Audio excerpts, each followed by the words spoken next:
So we have to remember that plants have been on the planet for 470 million years.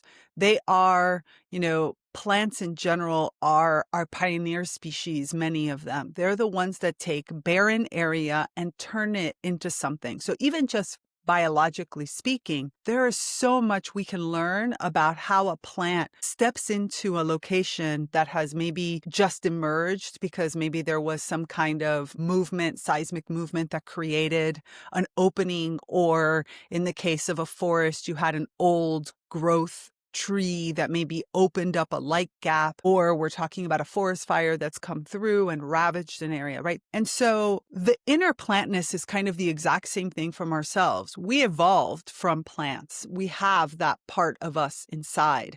We know that plants have many more senses active than we as humans do.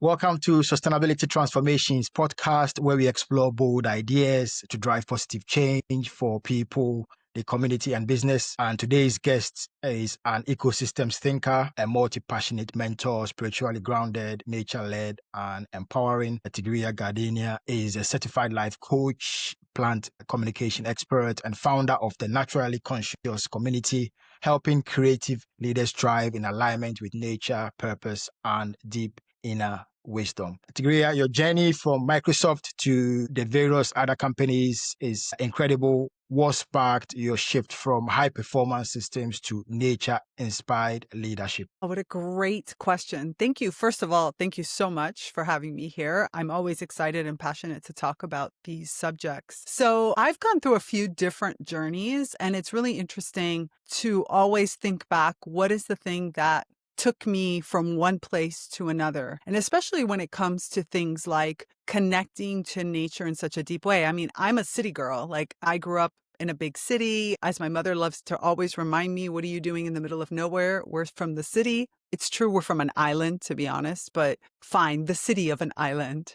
And really what connected me into this world was a first realization and what I call a plant reawakening, which was a connection with a plant that helped me finally understand that the plant is a being of nature, an actual living, quote unquote, person with agency. And this all came for me from something called the music of the plants, which is a device that allows plants to use their bioelectrical, their electrophysiology to make music. And when I connected in and I heard a plant make music using this biofeedback device for the first time, I all of a sudden realized that there was more going on. And this made me extremely curious as to what is that more? And given the fact that my background has technology, as well as spirituality, as well as the arts, I use all of those different aspects to really understand the natural world as a being of nature myself. So rather than looking at it, and even though I've worked in things like biomimicry and bio-inspired design, I always approach it from the ethos of I'm a being of nature and I'm looking to create, whether I'm designing a product or a social innovation, specifically as a being of nature. How would I, as a being of nature, if humans finally remembered that we're part of nature,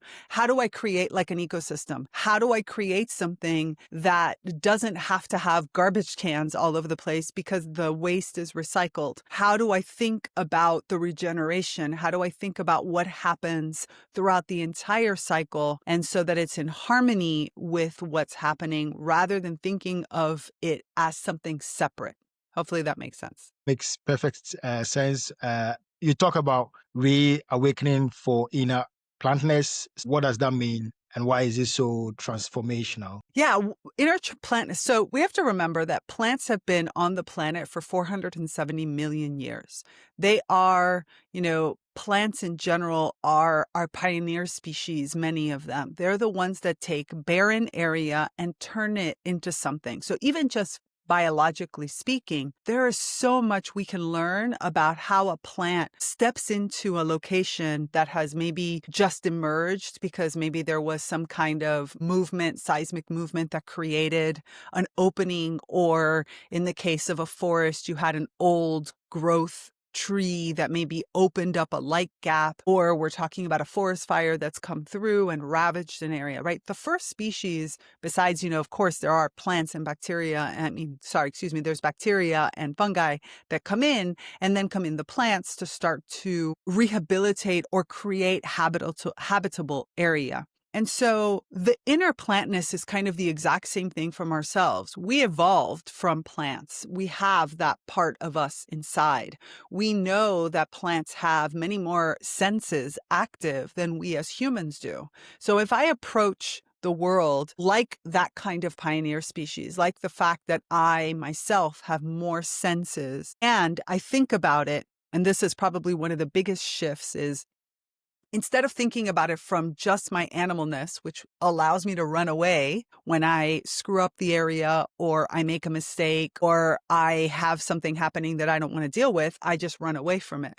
But a plant is sessile. A plant can't move. So your inner plantness is also your presence. The fact that I have to be in it, I have to sit and I have to open up all my senses. I have to think of myself as a sensor, and I have to bring in all of those senses to assess what is happening around me. And then from that area of, rather than avoidance, but instead from expansiveness, concentrate on what it is that I want to focus on. So my inner plantness is cultivating presence. It's about reawakening myself as sensor, as having so many different types of senses, and also about thinking of my decision-making process as I take in everything and I trust that I will know what to focus on.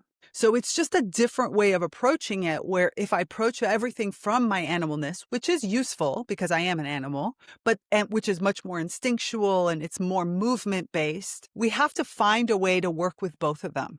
We have to be able to connect, because that's what makes us human, is the fact that I have all of that. I was just looking up even my own life where it was essential to just stand, and that stand is so important. So that's really good. What's the first thing plants teach us about thriving and not just surviving? Yeah. So again, because plants are sessile, because they can't run away, right? Many times we tend to think in humans as in, for example, when we think of hunter-gatherers, many of us think they were just surviving, right? Oh my goodness, there's scarcity, they don't know. But that's actually not true. The history and the science shows us that in reality, these early humans were so connected to the land that they knew where everything was, right? They knew in what season or in what period of time. They knew what the land offered them, and they knew how to not just take, but also give. In other words, how whatever they produced or even threw away would be reintegrated in order to continue the ecosystem. So when you think about it in those terms, you start to realize that, okay, wait a minute. If I'm really connected, if I allow myself to step into that part of myself that knows, where that I can't run away. So therefore I learn how to use everything. I get to know my environment so well. Then I move out of survival mode, because I don't have to have, 17 things, or I don't have to buy out of fear, or I don't have to produce and take over space. Because if I know how to use the environment and work with the environment and be in harmony with my environment, and by my environment, just to be clear, I'm talking about any kind of environment, not just physical environment, but also my psychological or my emotional environment. These environments also are extremely important, because if I think of everything that I am, everything that I do, that I think, my talents, my skills, my characteristics, all of them as being useful, and that I just have to figure out how they get used, then rather than living in fear because I'm living in scarcity, there's not going to be enough resources, instead, you know where it is that you have to go in order to achieve things. I'll give you a really silly but practical examples.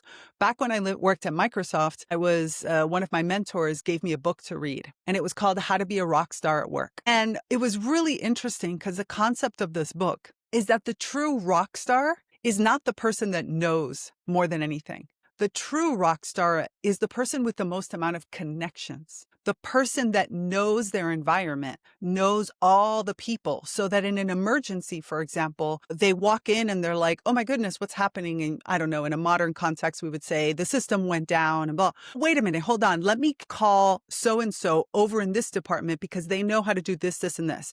And then I'm going to go call this person over here in this other department because they know how to do this. And I'll have them come over here. And because we're friends and we know each other and we know each other's work, I'm sure I can get them to work together on this problem. The person that has the most connections, which is exactly what a plant does, right? A plant is in their ecosystem. They're creating all kinds of different relationships because they need to know how to be able to handle all kinds of situations.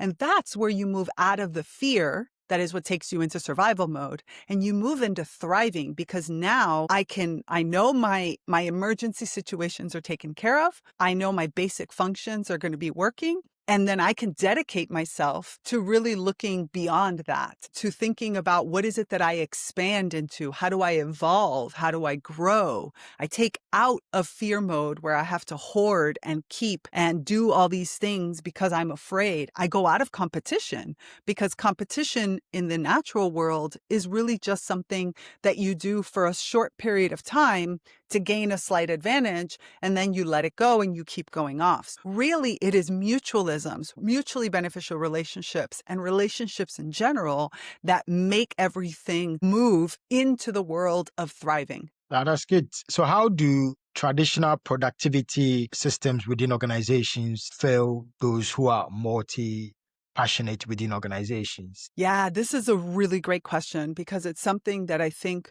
for organizations, there's a fear that, of course, if I have a bunch of people who are neurodivergent, multi-passionate and such, I have to control them or try to focus them, as opposed to, again, going to that plant metaphor we keep talking about, is if I allow them to take everything in and instead teach them how to use however it is that their mind works to weave together these skills and produce the output that I want, then I have people who are happier, more engaged, and more exciting. So the productivity thought that says focus, discipline, you have to do things in this way, doesn't work for the multi-passionate mind. The multi-passionate mind instead needs to see the connections between things. We want to understand, why is it that when I listen to this style of music over here, and over here when I don't know, go rock climbing on the weekend, and when I'm over here and I sit down and I start to write code, and over there I have these deep conversations with somebody about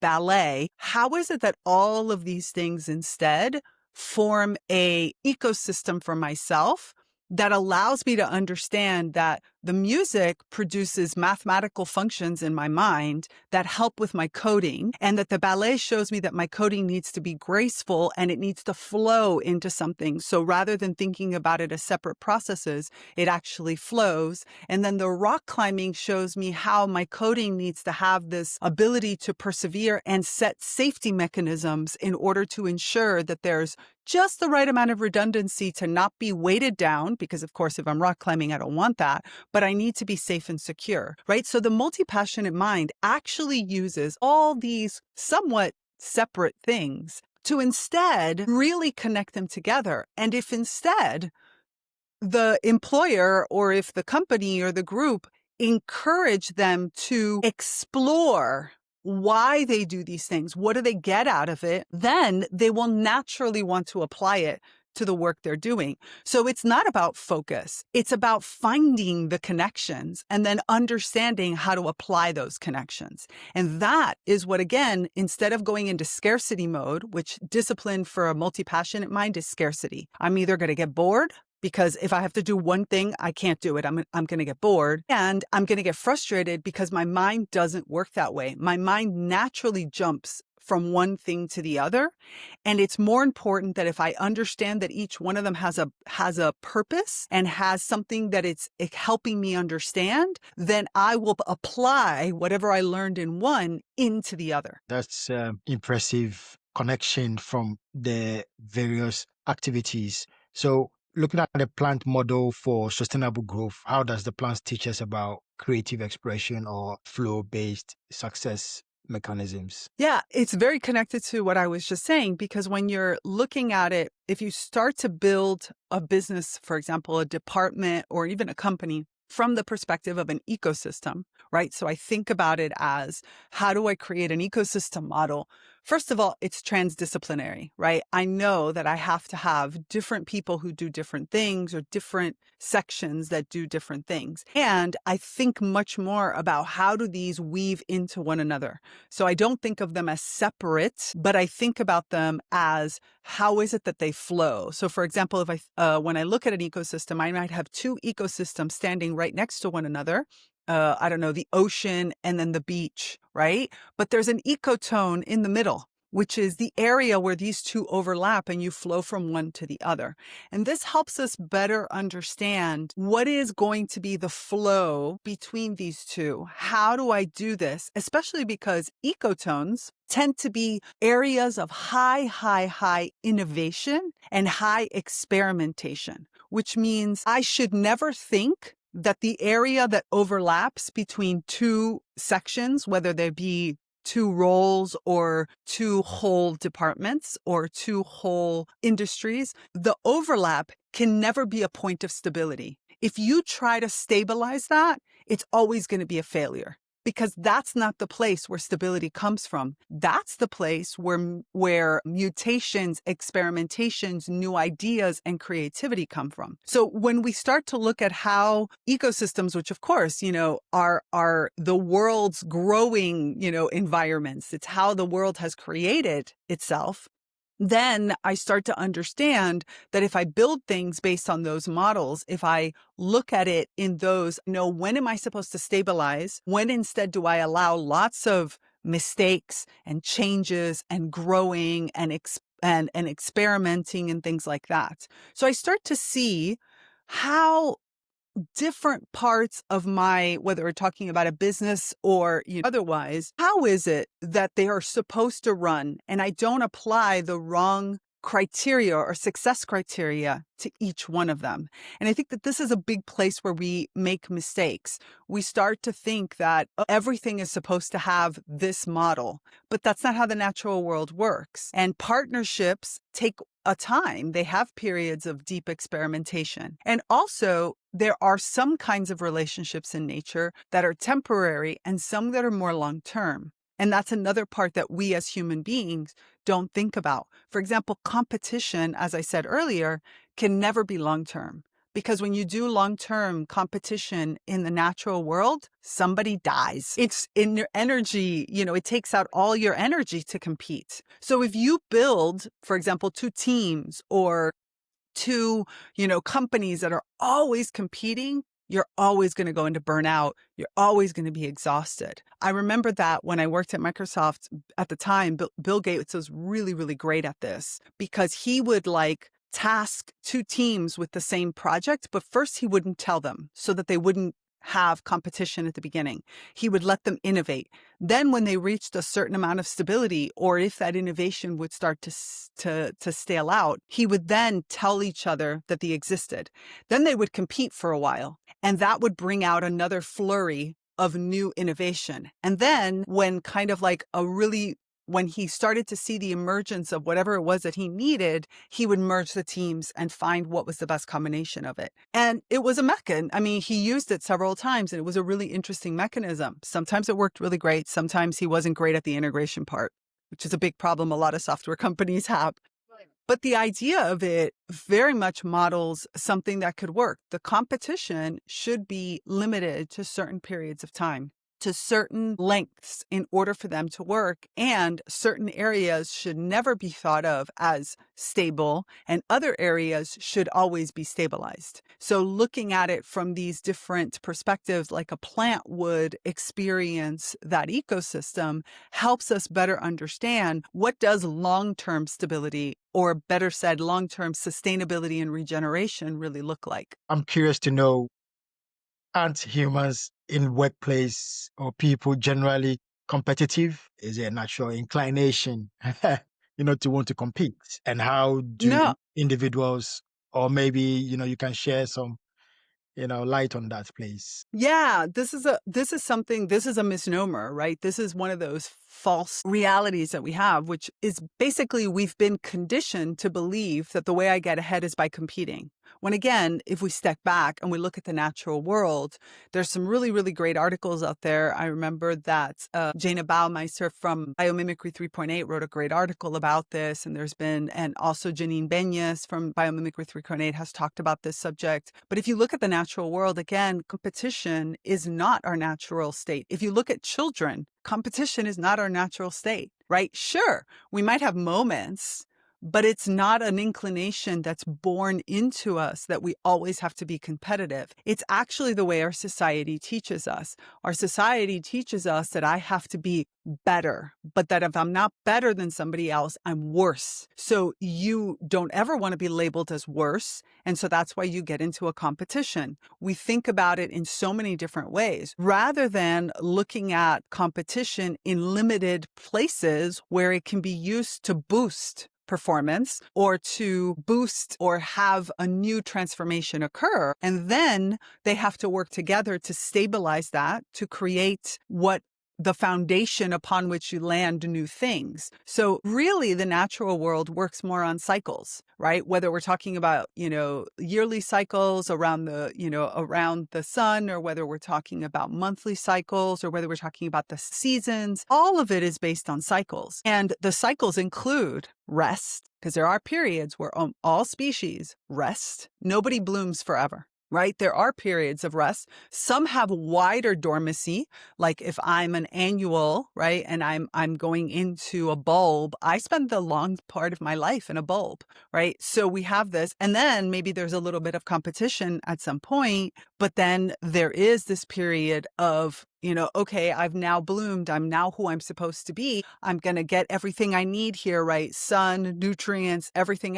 And then now I'm going back into my bulb, right? So we have to look at all of these different elements and realize that society has taught us a series of things, but those, when you get into the lessons, they come from a place of scarcity and fear. When the natural world operates on cycles. That also means that a lot of our big time models might not work. In other words, should a company really think about yearly profit over profit increases? Is that actually natural in and of itself? And the answer is no. There should be periods again of rest, periods of stabilization. This is the new norm. This is our product line. This is where things change. These cycles need to be built into our systems, but until they're built into our reward systems, right? What we think about as success, if we don't build them into our success models, we cannot create sustainable business. We cannot create people who feel like they're aligned with their own inner rhythms to find. Success markers need to be varied also in and of themselves. Rest is successful. Making time for rest is really important in the natural world, and it is not seen. In other words, taking care of my personal positive mental health is not seen by a company's line as something that is successful in my clients, or in my employees, where I don't look at a different factors. That is what makes a system sustainable over long periods of time. Why is it that an old growth ecosystem like a forest can last for centuries, right? Well, how do they do that? It's not always growing and expanding. This one's growing over here, while this one over here is resting, while this one over here is stabilizing, while this one over here is starting to emerge. Like everything is going through its natural cycles. And this allows the overall old growth forest to continue forward. So we need to start thinking about things in a very different way so that humanity, so that humans can reconnect back to their true essence, their true nature as animals, which have instinctual pieces and competitive pieces, and also as their inner plantness, their presence, their ability to take in large amounts of input and move that through and flow with that. The next area I'm looking at is listening. Listening skills is so scarce, whether is listening to myself or listening to each other. And it comes about from where there are myths around how to ensure that communication is as effective. So, I'm curious to know, what is plant music and how can it change the way we listen to ourselves, each other, and I love this. I love this question because it is true. We as humans are kind of, again, conditioned out of the idea of listening and really hearing beyond even just the words being spoken. First and foremost, one of the dangers is that we rely too much on words and language. But specifically, we'll take an example between us two, right? Both of us are speaking in English, but we're speaking from a very different contextual and cultural understanding of the language, right? Both of us have lived in multiple countries. Both of us experience English from different points of view. And so therefore, your frame of reference is very different from my frame of reference. So I'm being careful to modify my words, not as a inhibiting myself, but as an ensuring that I'm communicating what I want to be saying. And when I say words that I think maybe they're not understandable because, maybe you don't know what biomimicry is, as nature-inspired design, to define them and to put them into a context that makes it easy to understand, right?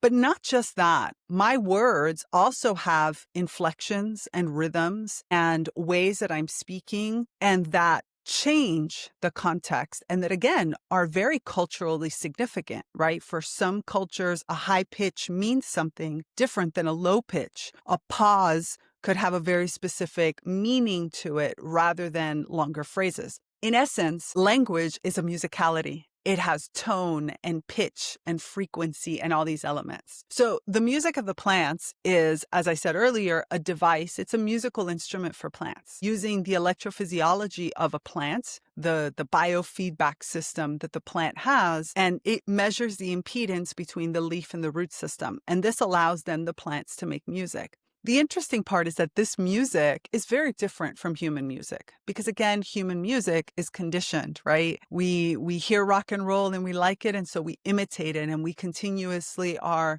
innovating, but on a very similar base pattern because that becomes the base of what our society considers pleasant or loved or anything like that. But plants don't care about any of that, right? They have their own way of dealing with things. So when we hear plant music, and we think about the fact that language, my words, is a musicality and everything is a musicality. All expression is. Now it starts to open you to a new way of reading what is it that the plant is experiencing. And that makes me wonder, well, then what other senses are there? Am I really hearing the whole story? As you talk, I'm looking at your face. I'm looking at your arms. I'm listening to all the different sounds in your voice because working with plants, I've expanded my senses. I understand that there's way more to seeing and hearing and smelling and tasting than what we've been trained to do. And that if I allow myself to really taste with the fullest expression of my taste, then I can get more out of whatever it is that I'm tasting, whether it's tasting the air right now or whether it's tasting my tea, right? It's all coming from different pieces of senses that I'm putting together. And this then helps me communicate better. The combination of understanding that relationships are more than just, I love you, you're my friend, you're my boss, you're my parent, or whatever, those types of relationships, but that plants also create many other types of relationships. And in nature, there are many other types of relationships. And I put that together with the idea of, wait a minute, communication is coming from a whole body experience. And the only way that I can understand what somebody else is saying to me is I have to also, first and foremost, understand myself.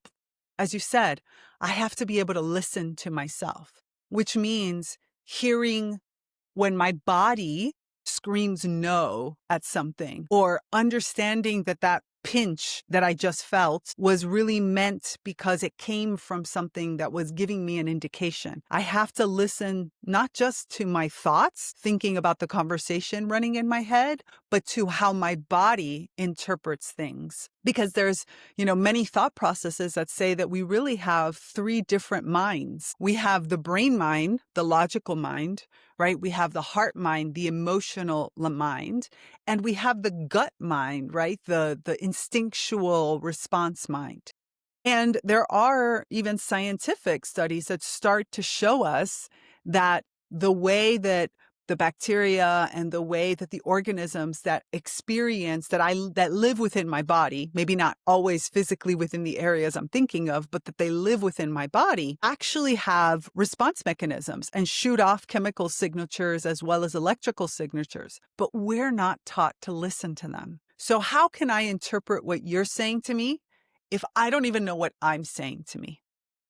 And so working with a plant, for example, which is what I often tell people, and I tell this a lot with my clients, we work on this, which is sometimes when you're so inside of a frame of reference, like what it means to be human, if I step out of that frame of reference into something safe, like being a plant, and I think of myself as, all right, how does the plant, for example, smell this situation? What is it that the plant is smelling for, and what is the plant also emitting? Because I can't smell my pheromones. I mean, of course, if I haven't taken a shower in a while, I might be able to, but my body, I can't really smell all the chemicals that I give off. Right. But yet I know that there are people that are like, oh, you just have a specific smell. That's how I know you're here.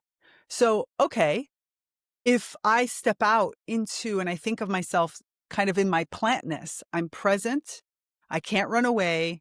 What am I taking in through that?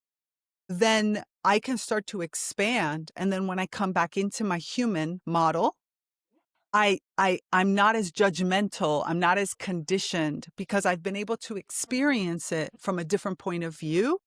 And then I can integrate it back into my human way of experience. So it allows me to first listen to myself much better, to hear the truth of what these different parts of me, not just what I convince myself that I heard, or not based on partial information.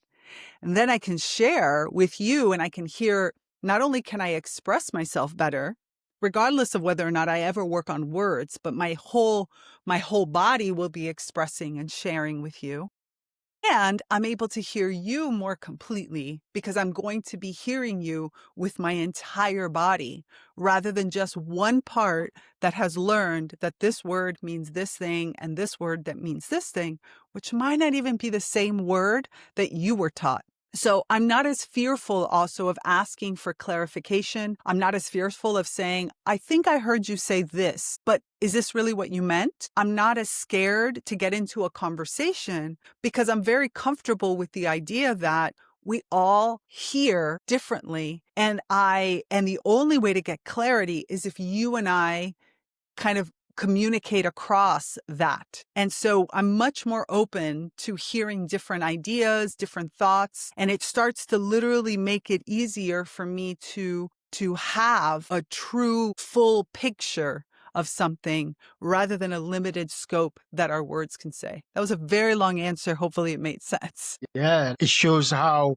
important listening is and the various aspects which, if we could do more of, would save a lot of work or personal relationships. So you've worked with clients from various industries. Can you share an example of someone transforming their entire belief system using a plant-based framework? Wow, there's so many examples. I mean, I've had clients in many, many different types of industries and experiences, and really seeing them grow is one of my favorite things because this example of what I was talking about of the fact of first starting with the listening of within, I think is crucial.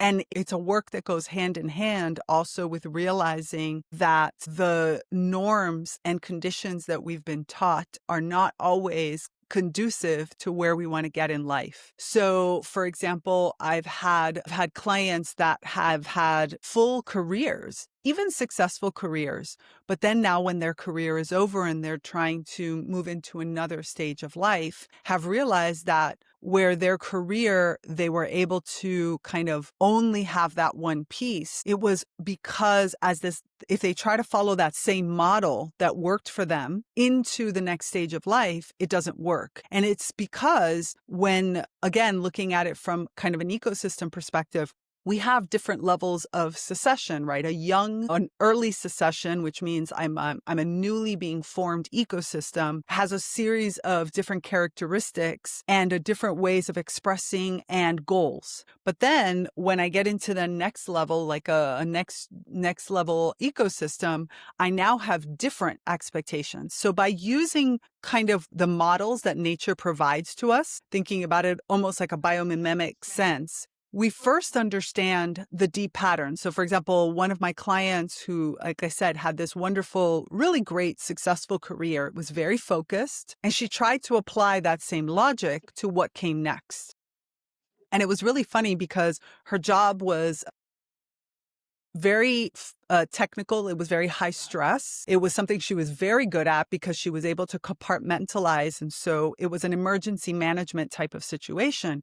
So she was always had to be on focus. And this is what I'm doing, very calm and even keel. But to do that, she had to put everything that is her emotional life into a little box. And when you're young, not so much age-wise, but young as in a young ecosystem, which is kind of how she was, it was fine for her because an ecosystem is stretching and expanding in certain directions.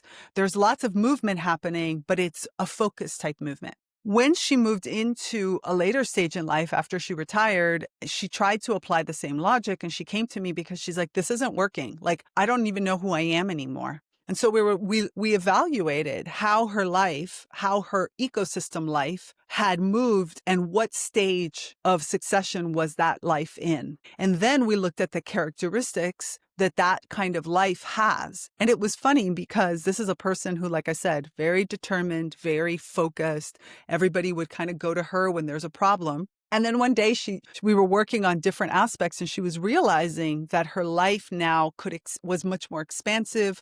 There was some things that were running on automatic, and then that was giving her an opportunity to focus in different areas. And she just declared one day, she's like, I've realized I am an artist. Something she would have never said for herself. And she was like, I am a creative artist, because she had been trying to do everything in the kind of mechanistic way that she had learned. And now she had realized that she was at a stage of life, and her entire ecosystem was supporting her ability to now test and mutate and play. And she didn't need to be stable.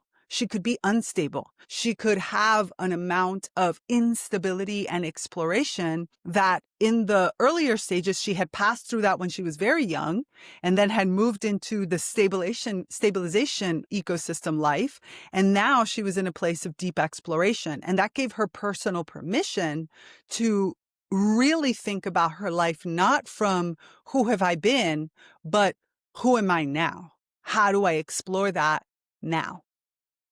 Very practical example that we can relate to. So whether it's individuals or sustainability professionals, we have to work in an environment that is building trust and collaborating. Teams are not working in silos. So you may have a supply chain team, the marketing team, sales, and other teams working in silos. So how can we build a personal and professional ecosystem that mirrors nature, based on what we've discussed, that is more supportive, diverse, and in flow? Yeah. So the first and foremost, I would say, is going back to the conversation we had earlier about personal listening. Oftentimes, the difficulty that I have with others, besides whatever the other person is going through or the other group is going through, oftentimes it also comes from a place of not really knowing myself. Where am I in my cycle? What do my cycles look like? Whether we're talking about daily cycles, for example, I talk often about the fact that we all have daily cycles. There are some things I do better in the morning and some things I do better in the afternoon. So if I know that about myself, I try not to have I try to focus my conversations or my explorations with others in those periods that work well for me. I try to harmonize my cycles to the way that my working environment is. So maybe I'm much more creative in the like late afternoon. So I see if with my team, I could schedule super creative meetings in the afternoon. Maybe in the morning, I'm really good at strategy. So I'll try to organize my strategy meetings in the morning times. No, maybe there's like at the beginning of the month, I'm better at some things and the end of the month. So I can set my recurring meetings in a certain way or how my dynamics are. In other words, the most important thing is to know yourself. And so that deep listening that we were talking about, so that I know when my gut is speaking, my emotions are speaking, or when my mind, my brain or my logic is speaking, and I can ask questions, not saying one is better than the other, because the truth of the matter is they're not. They're all important, but I know which one it is so that I can frame the question correctly. I don't frame a gut instinct as an absolute because there's data behind it.